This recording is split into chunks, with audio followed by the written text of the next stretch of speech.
Halo semuanya, senang banget bisa ketemu kalian lagi. Jadi, di sesi bedah materi kali ini, kita bakal kupas tuntas sebuah cetak biru yang, jujur aja, bener-bener luar biasa. Kita bakal ngomongin gimana caranya ngubah pendidikan seni yang tadinya biasa aja, jadi pengalaman yang bener-bener ngebekas buat siswa. Yap, kita akan bahas kelas master tentang Vestaba. Ini tuh inovasi super keren dari SMP Negeri 3 Balikpapan, yang sukses nyulap teori ngebosenin di kelas jadi mahakarya nyata di atas panggung. Yuk, kita mulai.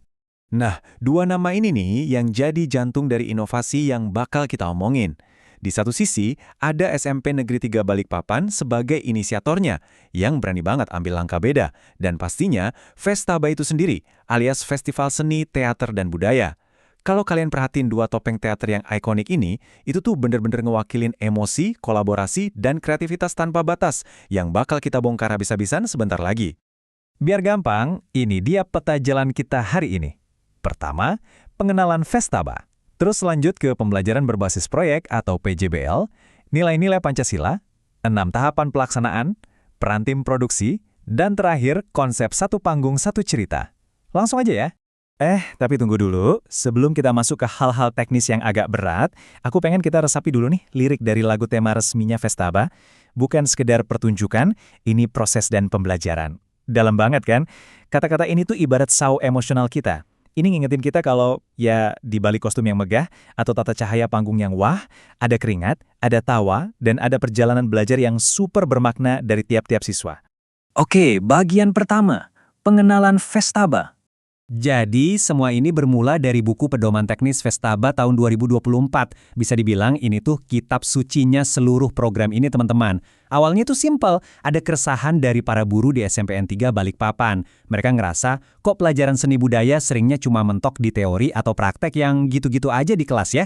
Dari situlah mereka bikin panduan super komprehensif ini. Dokumen ini ngatur semuanya loh, benar-benar dari filosofi pendidikannya Ki Hajar Dewantara sampai ke standar operasional cara bikin pementasannya. Benar-benar detail. Lanjut ke bagian 2, pembelajaran berbasis proyek. Coba deh kita bandingin, kalau pakai cara tradisional, anak-anak mungkin cuma disuruh ngapalin konsep seni, atau ya latihan biasa dengan ruang gerak yang terbatas banget. Tapi, di Vestaba ini pendekatannya beda total. Mereka pakai project-based learning alias pembelajaran berbasis proyek. Maksudnya gimana? Jadi tiap kelas tuh bener-bener dikasih satu proyek nyata, bikin pementasan teater. Mereka nggak cuma ngafalin teori seni dari buku, tapi mereka ngalamin seninya langsung. Mereka belajar manajemen waktu, mikirin strategi, sampai pusing-pusing mecahin masalah beneran di lapangan. Keren banget kan? Masuk ke bagian 3 nih, nilai-nilai Pancasila. Nah, disinilah letak kejeniusan program ini menurutku. Semua kegiatan di Vestaba itu langsung dipetakan ke dalam 6 dimensi profil pelajar Pancasila. Contohnya nih, disiplin pas lagi latihan, itu ngebangun ketakwaan. Terus, milih ngangkat tema budaya lokal, itu otomatis ngasah kebinekaan global mereka. Dan yang paling kerasa banget efeknya, pastinya gotong royong dan kemandirian. Nilai-nilai karakter ini tuh nggak ditanam pakai cara guru ceramah panjang lebar di depan kelas, teman-teman. Nggak sama sekali.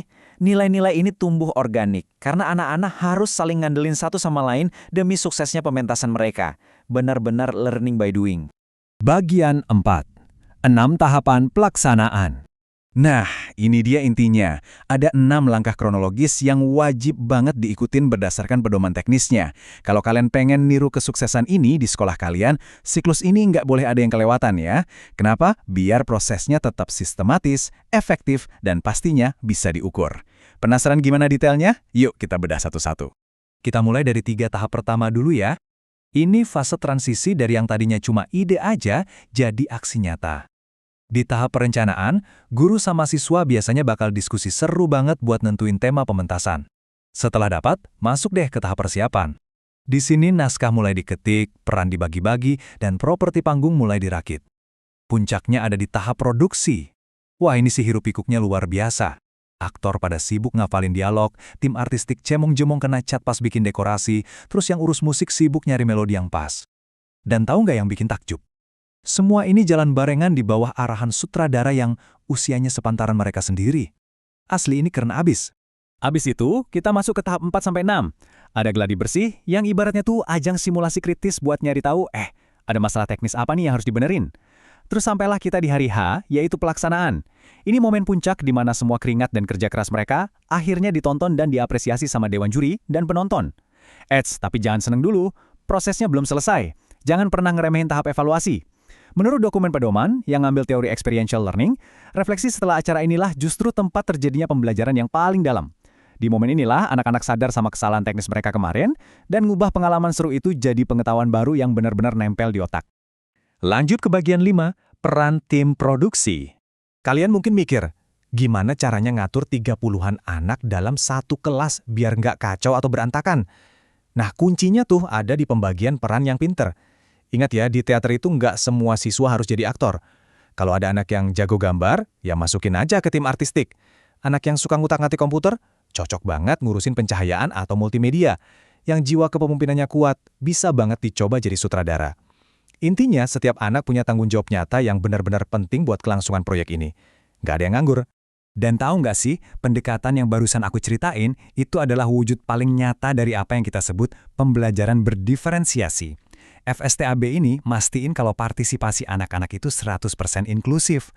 Nggak ada ceritanya anak dipaksa meranin sesuatu yang bertolak belakang sama minat atau bakat mereka. Setiap siswa diakui keahlian spesifiknya masing-masing, dan mereka dikasih panggung buat bersinar dengan cara mereka sendiri.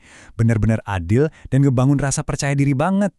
Dan akhirnya kita sampai di bagian ke-6, satu panggung, satu cerita. Percaya deh sama aku, selain piala atau tepuk tangan penonton, produk paling berharga yang dibawa pulang siswa dari Festaba ini adalah penguasaan keterampilan abad ke-21 atau yang sering kita dengar dengan istilah 4C. Berpikir kritis, mereka tuh bener-bener ditempa habis-habisan pas harus ngatasin krisis dadakan di panggung. Kreativitas mereka diuji pas harus nyulap kardus bekas jadi properti yang kelihatan mewah. Komunikasi, wah itu sih diasah lewat debat dan negosiasi alot antar divisi pas persiapan. Dan pastinya, kolaborasi itu sendiri adalah nyawa dari pertunjukannya. Ini bukan sekedar bikin acara sekolah biasa, teman-teman. Ini tuh ngasih mereka bekal kecakapan buat seumur hidup. Jadi, sekarang coba kita renungin sebentar. Kalau kerangka kerja berbasis project dengan 6 tahap yang sistematis dan peran berdiferensiasi ala Festaba ini aja terbukti bisa nyatuin satu ruang kelas jadi tim produksi yang profesional dan berkarakter, bayangin deh. Bayangin gimana model teknis kayak gini bisa merevolusi pelajaran lain di sekolah kalian. Gimana kalau metode ini dipakai buat pelajaran sains, sejarah, atau bahasa? Nah, tantangannya sekarang ada di tangan kalian nih. Gimana kalian mau ngadaptasi cetak biru yang keren ini buat ngehidupin suasana di kelas kalian sendiri? Wah, pasti bakal seru banget. Oke deh, makasih banyak ya udah ngikutin bedah materi kita kali ini. Selamat mencoba merancang proyek kalian sendiri, sukses terus, dan sampai jumpa di sesi berikutnya.